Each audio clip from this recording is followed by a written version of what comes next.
How do you say that? How do you say that? How do you say that? How do you say that?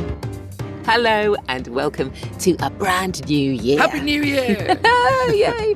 And a brand spanking new special episode of How Do You Say That? Sponsored by BritishVoiceover.co.uk. Yes, remember, this is the podcast for voiceovers, podcasters, and anyone else who talks into a microphone, exploring, amongst other things, the idea that we all approach scripts differently.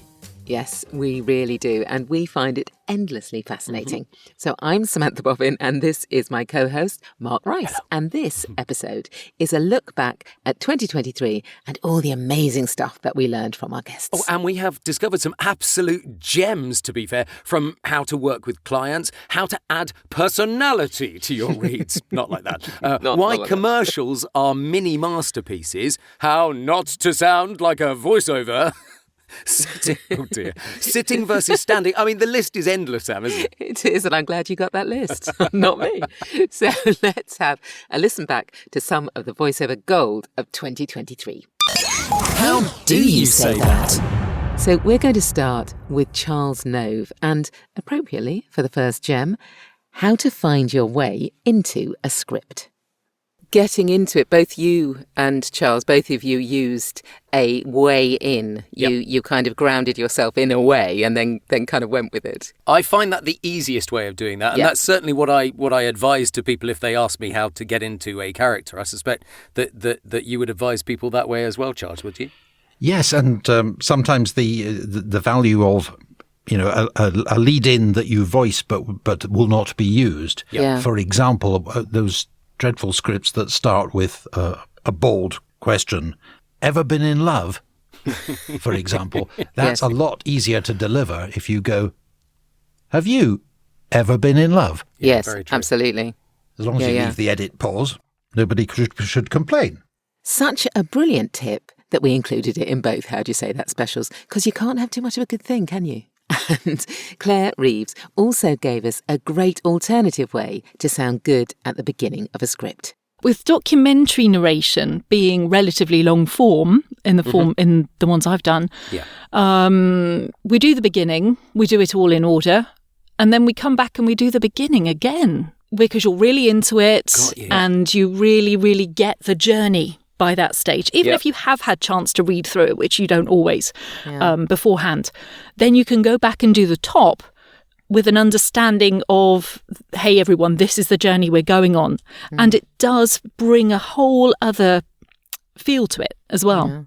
Yeah, I often do that as a director. I often, let it go, people warm up, and then you kind of wheel back round at the end and redo the top again. It's so interesting. And that works whether you're self-directing in your studio or working with a director. Now, the chat and sheer drama about AI has been dominating our industry this year, and we had Rory Barnett on the podcast early in 2023 talking about how important the human voice is and always will be. I got called up by a radio producer saying, we're really interested in audiobook narration and AI, and do you think you might come on the programme and talk about it? And could you record a little section of A Christmas Carol? And then we're going to compare your reading of A Christmas Carol with the AI version. I mean, that is brave.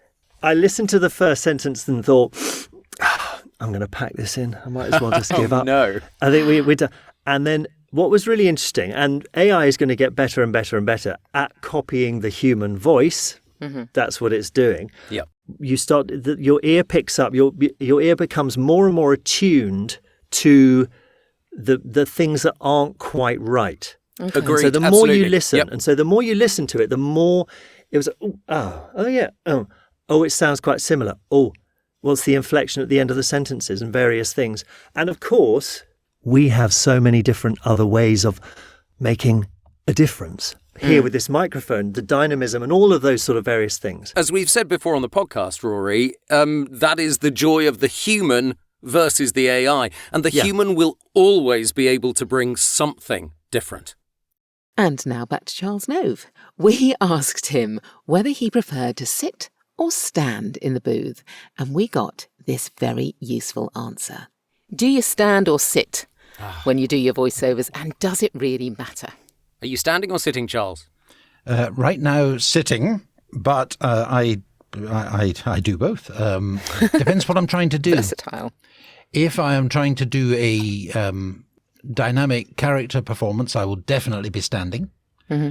If I want to do solemn, sober, sensible, I'll be sitting. I have to beware, personally, of sitting when I should be standing because it puts me into a particular mode. Sure. Of sober and sensible, as distinct from pissed and falling over. And posture has such an effect. I mean, there's a physical effect, for example, of constriction of neck and chest, which change the sound. And I know if I need to do casual, it helps me a lot to slouch. Outside, if you go outside to an outside studio, unless you're doing a character part, usually the studio is set up for you to sit, I've found. Yes, it is, isn't it? Yes. Yeah. If you I'm should doing, never be afraid. I've always told you never be afraid to ask them to change it. Yeah, because it's your performance. I've said to so many people over the years as well. You know, if you have done a take of something that the production has said, yeah, that's great, thanks, but you know that it wasn't quite right, or it wasn't your best, or you've got a better one, make them do another one. Yes. Because the law of sod has a part to play in this. That take that you did that you know isn't quite your best, that will turn out to be the long runner that goes on all media forever. And every time you hear the bloody thing, you'll go, oh. And now to scripts. Connecting to the copy, enjoying the feel of the words in your mouth, creating emotion. Well, who else could it be but Nick Redman, who talked about that? Well, I thought, I heard every single word, which is great, right? And I think sometimes with voiceovers, sometimes our focus is always, I need to say the words dead good so that people can hear everything really clearly. But I'm always excited, more excited and intrigued to think about the sounds and the flow and using this particular interesting sounds that compare and contrast in it and really focusing on the physical feel of the words in your mouth and how you want those sounds to make me feel. Yeah. So I thought it was lovely and it flowed really nicely, like you say, but how do you want me to feel? I think that's probably why I chose to go a bit slower and a bit more gentle with it anyway. And it is, I think they've chosen, I mean, obviously they're architects and it's a rather beautiful, the film is I bet the pictures are lovely. Rather lovely. Yeah. And I think they really do want you to sink into it. It is actually quite a slow pace. I'll say that. Okay. After hearing about Nick's making the words create emotion, I want to hear how you do it now, Nick. No pressure. No pressure. We are Studio PDC. We design for people. I'm not.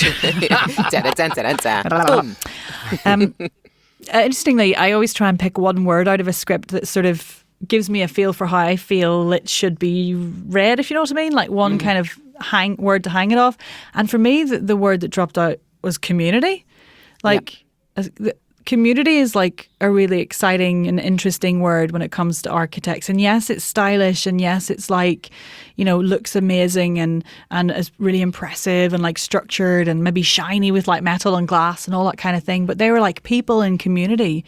And I thought that was really, those are the words that kind of jumped out to me. So, interesting. Yeah. Okay, shall I give it a go? Yes. Obviously doing a warm up first, guys. Okay. Never forget to warm up. And of course, if you want to hear that read, you'll have to revisit the episode to listen to it. All the links to the various episodes will be in the show notes of this one. Many, many voices are actors too, and here are a couple of excellent tips from two actors. First, David Monteith. David, like Nick, really leans into the words and the meaning behind them to bring his scripts to life. Wow. What I loved about that is you've got a real sense of comedy, almost joy, yes. and you didn't take it or yourself too seriously. I really liked that. Yeah, but there was a couple of things there for me because I always, when I was teaching acting, I would always say, "How do the words you're reading make you feel?" Yeah. And so it's for me, it was a really engaging. Both Pride and Prejudice and Jane Eyre, I find them quite boring, so I just want to get past that bit. Yes. Seduction. Yeah. On the other hand. I remember the like days. I remember.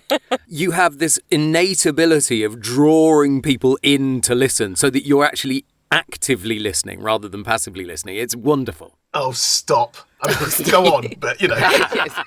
And here's the wonderful Kenny Blythe talking accents. I've often thought about which parts of the brain we use with different things, especially with accents.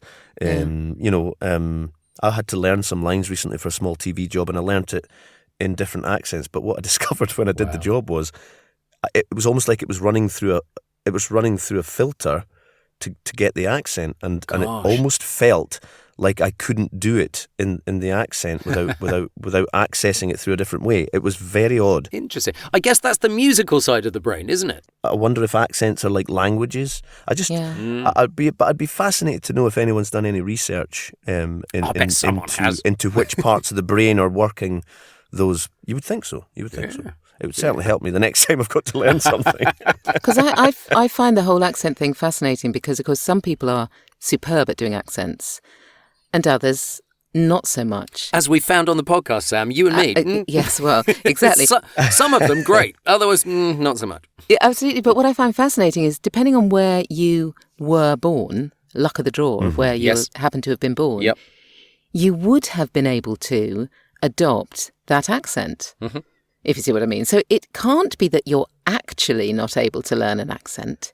Do you see what I mean? Absolutely. I mean, I suppose like anything else, like singing or driving a racing car or anything, there are some people who have perhaps a more of a natural aptitude to something, and some people who have to perhaps work harder. Yeah. I was exposed to lots of different sounds when I was young, because my dad took me down to Newcastle a lot. He played football for Newcastle and had boarded with a family when he was a young boy, and he used to go down and visit them. They were his second family, and when I was about 7 or 8, they used to give me a little square of chocolate if I said Geordie words right. And so I was effectively trained by chocolate. God, if only all acting classes used treats to teach us how to be brilliant, that would be amazing. And we also asked Kenny that golden question about voiceover reels. You know, that one we all want the answer to? How long should you wait to get your demo reels done when you're starting out? Or even if you're already established but just changing genres, you're doing something new? I think depending on what you're looking to do, I think it possibly is. I mean, as we were discussing earlier, my time when I started out at the Radio Drama Company back then, which is 2000, people were very adamant that when you started on the Radio Drama Company, everybody wanted to get a voice reel and everybody wanted to be doing commercials. And we were very strongly advised not to get them done too early, because we would learn so much in the first year. And I think that was excellent advice then. Obviously things have changed and people now, they do want things immediately. Yesterday. Yes, indeed. You know, I would say that there's no substitute for training. You know, if you haven't done any radio drama and you want to make a radio drama reel, it would seem like a good idea to me to do a bit of practice, to get together with some friends and get some scripts together, or even write a couple of scenes and work on it before you went out and recorded something that is likely to cost you money, because that's fundamentally the truth of it is, if you're going to outlay money on something, you want it to make returns. Yep. It's as simple as that. If you come from an acting background but you've not done any commercial stuff, I think the same rule applies. Liz Drury was our very first guest on the podcast, and we talked about the elephant in the voiceover room. The way we second-guess ourselves. We worry that we didn't read it correctly, and we kind of compare ourselves to others. You used words, you emphasised words that I didn't, and as you were emphasising them, I thought, why didn't I emphasise those words? Why did I... Is that because you didn't read it through beforehand, Sam? Obviously, it might have been.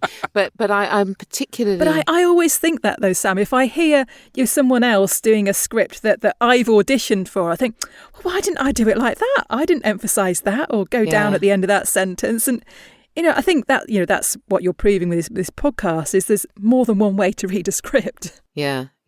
I was really aware when I was doing it that I put things, instead of reading "it is important." Yeah. I think I contracted it as well. Now, Sam. it's interesting. Did you? I will pretty much ask every single one of my clients whether they want contractions or not. I prefer contractions almost every time. This It client sounds more natural, doesn't it? Absolutely. This client does not like contractions. I mean, I think the thing that we also proved just by this conversation is there are 100 different ways to read a script. There are 100 different clients that want it 100 different ways. Absolutely, yeah. But, of course, in the end, there is the absolute love of doing this job. And so we had to include this tiny, tiny moment from a relatively recent episode with Darren Altman, whose energy and he just adores voice acting, and that just shone through everything he talked about. I'm a radio fan. I love radio. I adore it, and it's just and that is the thing, isn't it? I think what we're talking about is sounds.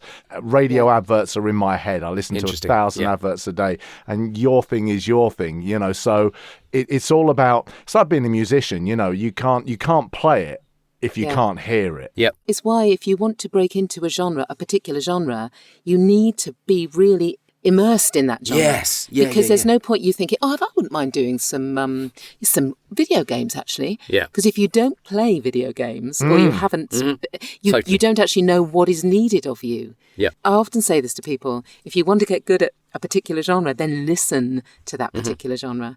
And if you take nothing else from this episode, there's the gold. Be more Darren. Immerse yourself in the stuff that you love and want to book in. How do you say that? And next week, we're welcoming our first guest of 2024. More fascinating reads, idiosyncrasies, and scripts to come. Yes. So join us then when we will be asking, come on now, Mark, once more with feeling. Okay. How do you say that? How do you say that?